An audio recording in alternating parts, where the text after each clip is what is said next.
तसे त्यांना वकिलांना पण दक्षिणा मिळते.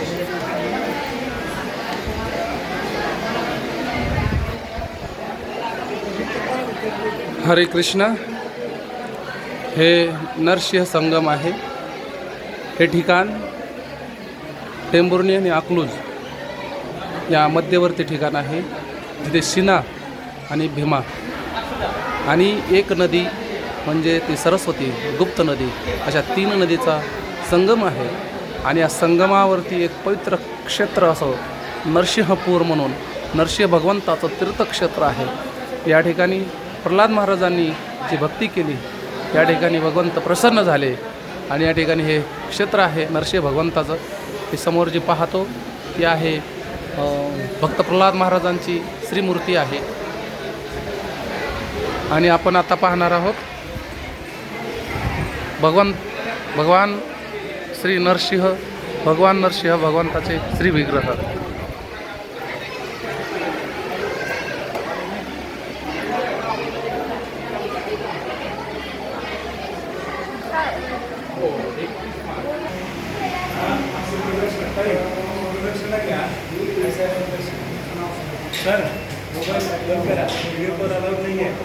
करतो ना.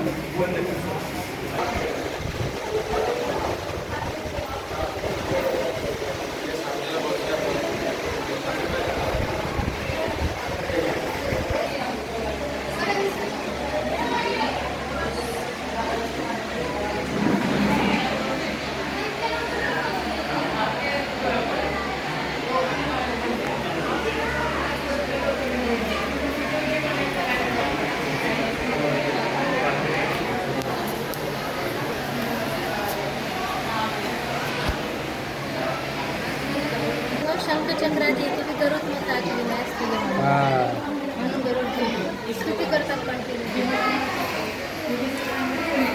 हे गरुड जे आहेत भगवान नरसिंहदेवाचे परम वाहन गरुडजी.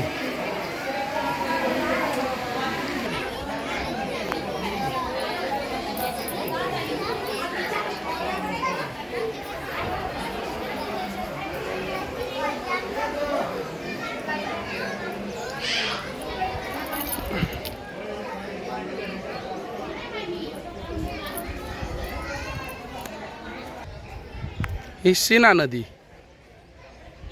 या प्रकारे शिना नदी या बाजूनं येते अशी जाते आणि या दुसऱ्या बाजूनं अशी या बाजूनं अशी पाठीमागून भीमा नदी वाहते आणि पुढे जाऊन या ठिकाणी पुढे संगम होतो तेथे. आणि हीच नदी ह्या 2 नद्या पुढे जाऊन पंढरपूरला चंद्रभागा होते. अशा पद्धतीने या संगमावर हे पवित्र स्थान नरसिंह भगवंताचं वसलेलं आहे. हरे कृष्ण.